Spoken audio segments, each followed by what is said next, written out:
जय हिंद, नमस्कार फ्रेंड्स। ज्योति क्लासेस में आप सभी का एक बार फिर से स्वागत है। फ्रेंड्स, जैसा कि आप सभी को पता है, हमारी जो होम साइंस की सीरीज़ है क्लास 6 to 12 उसको हमने कंटिन्यू रखी है और उसमें हमने अभी तक हमारा जो क्लास 6 था उसको हमने कंप्लीट किया है और हमने स्टार्ट किया है क्लास 7 और उसमें भी हमने जो है हमारा चैप्टर 5 था उसको भी हमने कंप्लीट कर लिया है, जो कि आप स्क्रीन पर देख पा रहे होंगे। चैप्टर 5 ये क्लास 7 का है, इसको भी हमने प्रीवियस क्लास के माध्यम से कंप्लीट कर लिया है और आज हम पढ़ेंगे चैप्टर 6। आप सभी से रिक्वेस्ट है, अगर अभी तक आपने हमारी क्लास 6 की वीडियोस को नहीं देखा है तो प्लीज़ प्लेलिस्ट में जाइए, उसमें सारे ही चैप्टर टॉपिक वाइज आपको बहुत ही इजी लैंग्वेज में आपको एक्सप्लेन कराए गए हैं, जो कि पॉइंट टू पॉइंट आपके माइंड में एक एक वर्ड बहुत ही अच्छे से फीड होगा, आपको चीज़ें समझ में आएंगी। तो फ्रेंड्स, ये है हमारा जो हमने स्टार्ट किया है। तो और इसको जो स्टार्ट करने का हमारा टारगेट है, आप सभी को पता है कि एक बार आप होम साइंस पढ़िए और होम साइंस से रिलेटेड जितने भी एग्ज़ाम होते हैं आप सभी एग्ज़ाम के लिए बहुत ही अच्छे से अपने आप को प्रिपेयर कर लीजिए, क्योंकि कोई भी वैकेंसी निकले, चाहे वो टीजीटी, पीजीटी, नेट, किसी की भी वैकेंसी हो, आपको ये ना हो कि इसके लिए अलग पढ़ना है, पीजीटी के लिए अलग पढ़ना है, नेट की तैयारी अलग करनी है, क्योंकि हमने आपको पहले ही बताया है कि आपके सिलेबस से ही जो है 85 to 90% क्वेश्चन आते हैं। 10% थोड़ा बाहर से आ जाती हैं चीज़ें, वो ज़्यादा कुछ तो होता नहीं, बस 85 to 90% जो है आपके बट सिलेबस से ही आता है। तो बस ये जो हमारी एक छोटी सी कोशिश है, प्लीज़ इसके लिए आप सभी का सपोर्ट चाहिए और आप बने रहिए हमारे साथ। और हाँ, अगर वीडियोस पसंद आ रही है तो चैनल को सब्सक्राइब कीजिए, बेल आइकन को प्रेस कीजिए और इस वीडियो को ज़्यादा से ज़्यादा अपने फ्रेंड के पास शेयर कीजिए, जिससे कि उनकी भी पढ़ाई कंटिन्यू हो सके और इसी से हम एक दूसरे की हेल्प करते जाएं। बोलते हैं ना फ्रेंड्स, बूंद बूंद से घड़ा भरता है। देखिए, हमने स्टार्ट किया था कब सीरीज, हमारी क्लास 6 भी फिनिश हो गई और हमारा क्लास 7 भी क्या है, उसमें भी हमने चैप्टर 5 कंप्लीट कर लिया। तो हम ऐसे ही करके एक एक कदम चल के और अपनी मंजिल तक पहुँचेंगे। तो उसके बाद हम करेंगे, हमने पहले ही आपको बताया था कि इसके प्रीवियस ईयर टीजीटी पीजीटी के जितने भी क्वेश्चंस हैं वो सारे ही मैं आपको सॉल्व कराऊंगी। तो चलिए फ्रेंड्स, बिना टाइम वेस्ट किए शुरू करते हैं आज की क्लास। आज की क्लास में आप देख पा रहे होंगे हमारा चैप्टर 5 जो कि हमने प्रीवियस क्लास के माध्यम से कंप्लीट कर लिया है।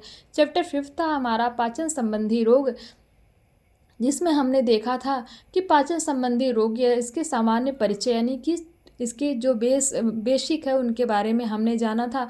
हमने दो रोगों के बारे में देखा था, एक था अतिसार और एक था पेचिस। तो अतिसार में हमने देखा था कि अतिसार होता क्या है, अतिसार किस कारण से होता है और इसके लक्षण क्या हैं और इससे किस तरह बचा जा सकता है, यानी कि इसके बचने के उपाय देखे थे।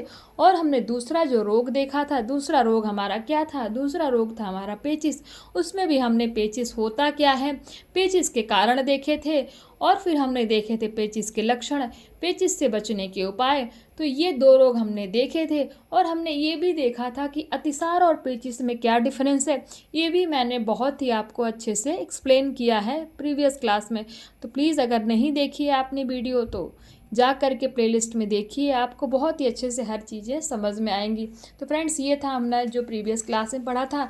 आई होप आपको सब समझ में आ गया होगा। और हमने साथ ही साथ देखे थे जो हमेशा हम करते आते हैं, इस चैप्टर का स्मरणीय तथ्य यानी कि मेमोरेबल फैक्ट्स, और कुछ इसकी प्रश्नावली देखी थी। और हाँ, आपको इसके कुछ क्वेश्चन भी दिए थे, अति लघु उत्तरीय, लघु उत्तरीय और दीर्घ उत्तरीय। और आपको हमने बताया था कि आप पहले वीडियो देखिए, फिर इस क्वेश्चन को आप सॉल्व कीजिए और फिर कमेंट करके हमें बताइए जो कि आप लोगों ने आंसर नहीं दिया है। प्लीज़ आप लोग इसको सॉल्व करिए और इसको सॉल्व करके अपनी राय हमें पहुंचाइए कि हाँ, आपको ये चीज़ें समझ में आ रही हैं कि नहीं आ रही हैं। तो ये था फ्रेंड्स हमारा प्रीवियस क्लास। आज शुरू करते हैं हम, आज क्या पढ़ने वाले हैं। आज हम पढ़ेंगे चैप्टर 6, जिसमें हम देखेंगे कुपोषण, यानी कि कुपोषण क्या होता है और इसके बारे में जानेंगे, यानी कि कुपोषण का अर्थ एवं उपचार, यानी कुपोषण होता क्या है और उसका ट्रीटमेंट क्या है, उससे किस तरह उसका ट्रीटमेंट किया जा सकता है, यानी कि माल न्यूट्रिशन, मीनिंग एंड ट्रीटमेंट, जो कि हम आज पढ़ने वाले हैं और ये बहुत ही इम्पॉर्टेंट चैप्टर है। चलिए फ्रेंड्स, देखते हैं कुपोषण का अर्थ। मनुष्य के शरीर को क्रियाशील रखने के लिए तथा ऊर्जा प्रदान करने के लिए आहार की आवश्यकता होती है। मनुष्य को भूख शांत करने के लिए समुचित मात्रा में आहार ग्रहण करना ही पर्याप्त नहीं है, बल्कि शरीर के उचित पोषण तथा अच्छे स्वास्थ्य के लिए संतुलित आहार की आवश्यकता होती है। जो आहार व्यक्ति की आहार संबंधी सभी आवश्यकताओं को पूरा करे उसे संतुलित आहार कहते हैं। हमने पढ़ा था प्रीवियस क्लास में बैलेंस डाइट क्या होता है, इसमें सारे ही पोषक तत्व मौजूद हो। तो बताइए वो पोषक तत्व कौन कौन से हैं, इनके सभी के बारे में हमने पढ़ा था। आवश्यकता से अधिक मात्रा में अत्यधिक पोषक तत्वों से युक्त आहार करना भी कुपोषण कहलाता है। यानी कि जिस खाने में जितनी पोषक तत्व जिसकी जितनी ज़रूरत हो उतना ही होना चाहिए। अगर आप ज़्यादा ले लेंगे तो वो भी क्या होता है, वो भी कुपोषण, उससे भी कुपोषण हो जाता है। अब देखते हैं कुपोषण का प्रभाव। कुपोषण एक असामान्य पोषण की स्थिति को कहा जाता है। अधिकांशतः गरीब देशों में अल्प पोषण के कारण कुपोषण की समस्या गंभीर हो जाती है। कुपोषण से निम्नलिखित प्रभाव पड़ते हैं। नंबर 1, कुपोषण से व्यक्तियों की कार्य क्षमता में कमी आ जाती है। कुपोषण के कारण बच्चों का शारीरिक विकास अवरुद्ध हो जाता है। अवरुद्ध मीन्स रुक जाता है। कुपोषण के कारण शरीर रोगों का शिकार बन जाता है। कुपोषण के कारण बच्चे बूढ़े सभी विभिन्न रोगों से ग्रस्त हो जाते हैं। अब देखते हैं हम पोषण जनित रोग। आहार में पोषक तत्वों की कमी ही कुपोषण का मुख्य कारण है। कुपोषण से शरीर की रोग प्रतिरोधक क्षमता क्षीण हो जाती है। यह शरीर को दुर्बल बना देता है। कुपोषण से होने वाले रोग भी अभाव जनित रोग कहलाते हैं। कुपोषण के कारण शरीर में विभिन्न प्रकार के रोग हो जाते हैं। कौन कौन से रोग होते हैं? नंबर 1, प्रोटीन की कमी से होने वाला रोग। प्रोटीन अमीनो अम्लों का यौगिक है। किसका यौगिक है? अमीनो अम्लों का यौगिक है। प्रोटीन जल में घुलनशील होता है। अनाज, दूध, अंडा आदि पदार्थों में प्रोटीन पाया जाता है। इसकी कमी से शरीर में यकृत संबंधी रोग हो जाते हैं। व्यक्ति की रोग प्रतिरोधक क्षमता घट जाती है। बच्चों में प्रोटीन की कमी से क्वाशयरकर, कौन सा रोग होता है? क्वाशयरकर तथा मैरेस्मस नामक रोग हो जाता है। नंबर 2, वसा की कमी से होने वाले रोग। वसा की कमी का व्यक्ति की वृद्धि पर बुरा प्रभाव पड़ता है। इससे त्वचा संबंधी रोग जैसे त्वचा का सूखना, चमड़ी में दरारें पड़ना, सुस्ती और थकावट जैसी समस्याएं जन्म ले लेती हैं। और वसा की अधिकता में हृदय रोग, उच्च रक्तचाप, मधुमेह जैसे रोगों की आशंका बढ़ जाती है। नंबर 3, कार्बोहाइड्रेट की कमी से होने वाला रोग। कार्बोहाइड्रेट सुगमता से उपलब्ध होने वाला तथा सस्ता पोषक तत्व है। साधारणतः भोजन में इस पोषक तत्व की कमी नहीं होती। कार्बोहाइड्रेट की कमी से शरीर का वजन घटने लगता है तथा व्यक्ति दुर्बलता का अनुभव करने लगता है। नंबर 4, खनिज तत्वों की कमी से होने वाले रोग। फास्फोरस, कैल्शियम, लौह, सल्फर, गंधक, iodine, chlorine, zinc, sodium, potassium, magnesium, तांबा आदि तत्व खनिज तत्व कहलाते हैं। इनकी कमी से शरीर में निम्नलिखित रोग उत्पन्न हो जाते हैं। अब देखते हैं खनिज तत्व किससे पाते हैं।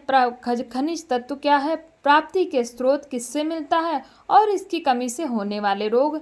तो खनिज तत्व किस में पाए जाते हैं? कैल्शियम में। और कैल्शियम हमें कहाँ से मिलता है? अनाज, दूध, पनीर, हरी सब्जी आदि। कमी से इसके कौन से रोग होते हैं? दांत व हड्डियां कमजोर होकर शारीरिक वृद्धि पर बुरा प्रभाव डालती है। किसकी कमी से दांत और हड्डियां कमजोर हो जाती हैं? वो कैल्शियम की कमी से दांत और हड्डियां कमजोर हो जाती हैं। फिर देखते हैं लौह। लौह मतलब आयरन जिसको हम बोलते हैं। लौह किस में, यानी कि आयरन किस में पाया जाता है? अनाज, मांस, अंडे, हरी सब्जी आदि। और इसकी कमी से कौन सा रोग होता है? शरीर में हीमोग्लोबिन की मात्रा घट जाती है तथा एनीमिया रोग हो जाता है। एनीमिया रोग किससे होता है तो आप क्या बताएंगे? लौह की कमी से एनीमिया रोग हो जाता है। आयोडीन, आयोडीन दूध, पनीर, आयोडीन युक्त नमक में पाया जाता है और इसकी कमी से क्या होता है?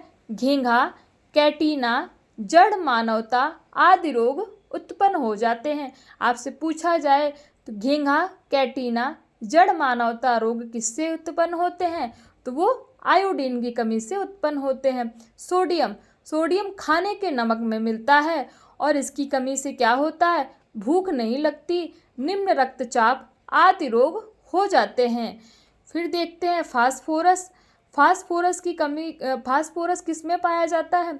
दूध, मांस, अनाज आदि में क्या पाया जाता है? फास्फोरस पाया जाता है और इसकी कमी से क्या होता है? दांत व हड्डियां कमज़ोर हो जाती हैं। दांत व हड्डियां किससे कमज़ोर हो जाती हैं? फास्फोरस की कमी से दांत व हड्डियां कमज़ोर हो जाती हैं। अब देखते हैं तांबा। तांबा किस में पाया जाता है? मांस, मेवा, हरी सब्जी आदि और इसकी कमी से क्या होता है? रक्त अल्पता, इट मीन्स अनीमिया रोग हो जाता है। अनीमिया रोग किससे होता है तो तांबा की कमी से अनीमिया रोग हो जाता है। देखते हैं गंधक। गंधक किस में पाया जाता है? सल्फर, अनाज, दूध, अंडा आदि में क्या पाया जाता है? गंधक पाया जाता है और इससे क्या होता है? बालों तथा नाखूनों की चमक घट जाती है।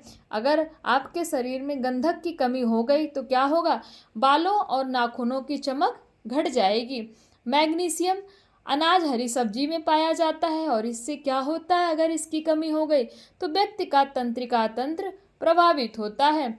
देखते हैं जिंक। जिंक किस में पाया जाता है? अंडा, दूध, अनाज, मांस आदि में जिंक पाया जाता है और इससे भी क्या होता है? अनीमिया होती है और शुष्क त्वचा आदि होता है। फिर देखते हैं क्लोरीन। खाने के नमक में पाया जाता है। क्लोरीन कौन से नमक में पाया जाता है? खाने के नमक में पाया जाता है। व्यक्ति को भूख नहीं लगती तथा शरीर की वृद्धि प्रभावित होती है। फिर देखते हैं पोटेशियम। पोटेशियम हमें किससे मिलता है? अनाज, फल, दूध और मांस से। इसकी कमी से क्या होता है? मांसपेशियों की दुर्बलता, निम्न रक्तचाप आदि रोग हो जाते हैं। निम्न रक्तचाप का मतलब क्या होता है? निम्न रक्तचाप का होता है मतलब होता है लो ब्लड प्रेशर।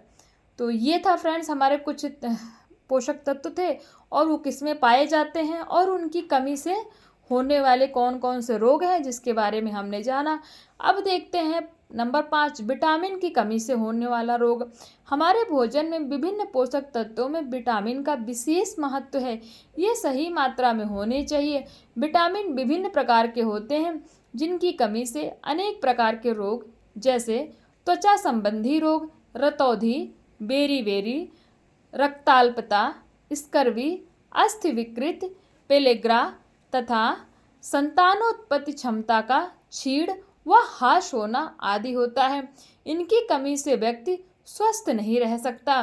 तो आप देखिए विटामिन की कमी से हमें कितने सारे नुकसान हो सकते हैं। फिर देखते हैं विटामिन ए की कमी से होने वाला रोग कौन कौन सा होता है। विटामिन भी कई तरह के होते हैं ना, तो विटामिन ए की कमी से देखते हैं। स्वस्थ रहने के लिए आहार में विटामिन को उचित मात्रा में विद्यमान होना आवश्यक है। विटामिन की कमी से होने वाली बीमारियां निम्न हैं। विटामिन ए रेटिनॉल यह शाकाहारी भोजन में नहीं मिलता। यह मुख्य रूप से दूध, मक्खन, अंडा, जिगर आदि में पाया जाता है। विटामिन ए को संक्रमण रोधी विटामिन भी कहते हैं। इसकी कमी से रतौंधी नामक आँख की बीमारी होती है तथा त्वचा, कार्निया आदि की कोशिकाएं सूखने लगती हैं। अब देखते हैं विटामिन बी। यह विटामिन जल में घुलनशील है। इस समूह में विटामिन बी से विटामिन B12 आदि आते हैं जिन्हें प्रमुखतः बी कॉम्प्लेक्स के नाम से जाना जाता है। इसकी कमी से बेरी-बेरी, चर्म रोग, शरीर में रक्त की कमी, बालों का झड़ना आदि रोग होते हैं। यह विटामिन मुख्य रूप से अनाज, सोयाबीन, फलियों, टमाटर, मूंगफली आदि में पाया जाता है। अब देखते हैं विटामिन सी। विटामिन सी को एस्कार्बिक अम्ल भी कहते हैं। विटामिन सी को और किस नाम से जानते हैं? एस्कार्बिक अम्ल भी कहते हैं। यह मुख्य रूप से खट्टे फलों जैसे नींबू, टमाटर आदि में पाया जाता है। इसकी कमी से स्कर्वी नामक रोग हो जाता है। तो विटामिन सी की कमी से कौन सा रोग हो जाता है? स्कर्वी नामक रोग हो जाता है।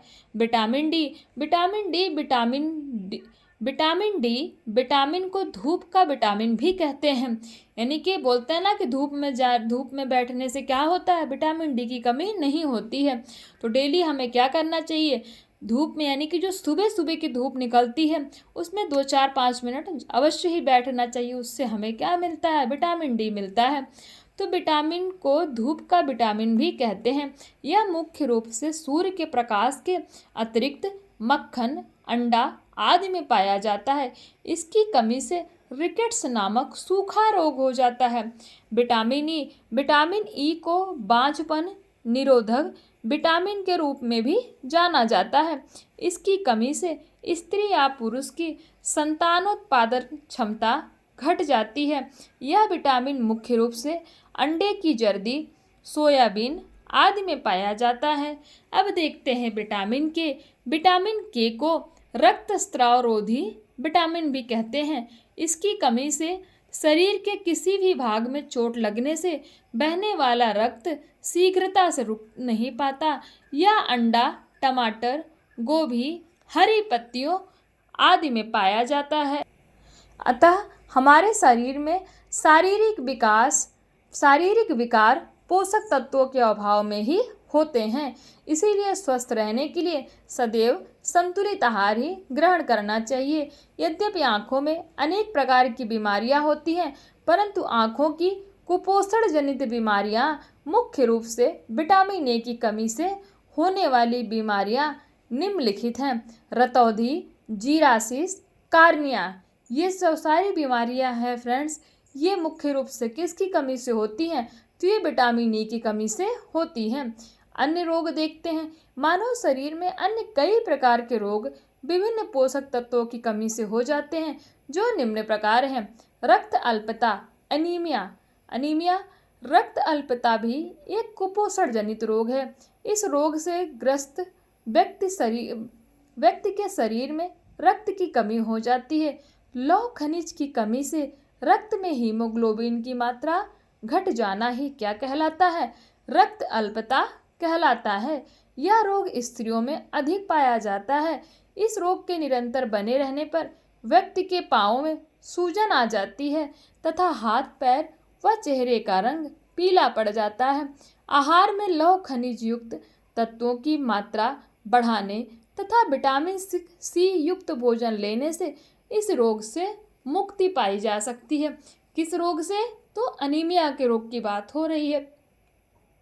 अब देखते हैं घेंघा। अब ये घेंघा क्या है? घेंघा भी एक कुपोषण जनित रोग है। आहार में आयोडीन की कमी के कारण घेंघा रोग होता है।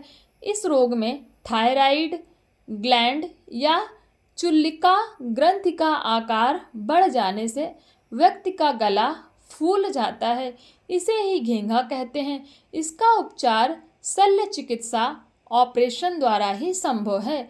इस रोग से बचने के लिए आहार में आयोडीन की उचित मात्रा लेनी चाहिए। आयोडीन युक्त नमक खाने से इस रोग से क्या हो जाता है? इस रोग से बचा जा सकता है। तो फ्रेंड्स, ये था हमारा आज का चैप्टर, जो कि ज़्यादा बड़ा नहीं था, बट हाँ बहुत ही इम्पोर्टेंट था, क्योंकि इसमें हमने कई सारे रोग के बारे में जाने, जो कि बहुत ही इम्पॉर्टेंट था हमारे लिए। ये देखिए कि किसकी प्रोटीन की कमी से हमारे शरीर में क्या रोग होता है, वसा की कमी से क्या रोग होता है, कार्बोहाइड्रेट से होने वाले रोग हमने देखे, खनिज तत्वों की कमी से होने वाले रोग हमने देखे, और हमने कुछ खनिज तत्व देखे और वो किससे प्राप्त होते हैं और उनकी कमी से कौन से रोग होते हैं, उनके बारे में ये देखिए हमने देखा। आप चाहें तो इसका स्क्रीनशॉट भी ले सकते हैं। फिर देखना हमने विटामिन बी की कमी से होने वाला रोग, विटामिन ए की कमी से होने वाला, विटामिन बी की कमी, vitamin C, vitamin D, vitamin E और विटामिन के, यानी कि इन सारे विटामिन की कमी से कौन कौन से रोग उत्पन्न होते हैं वो हमने जाना। और फिर हमने देखा रक्त अल्पता यानी कि अनीमिया क्या है और ये क्यों होता है। फिर हमने देखा घींगा क्या होता है और ये किस तरह से इसका उपचार किया जा सकता है और ये होता क्या है। फ्रेंड्स, ये बहुत ही इंपॉर्टेंट चैप्टर था जो कि हमने कंप्लीट कर लिया है। तो आई होप आज की वीडियो आपको पसंद आई हो। अगर वीडियो अच्छी लग रही है तो प्लीज़ चैनल को सब्सक्राइब कीजिए, बेल आइकन प्रेस कीजिए और इस वीडियो को अपने फ्रेंड्स के साथ ज़्यादा से ज़्यादा शेयर कीजिए। मिलते हैं नेक्स्ट क्लास में। नेक्स्ट क्लास में हम ज़्यादा कुछ नहीं करेंगे, इस चैप्टर का स्मरणीय तथ्य और प्रश्नावली करेंगे। तो चलिए फ्रेंड्स, मिलते हैं नेक्स्ट क्लास में। तब तक के लिए जय हिंद, नमस्कार।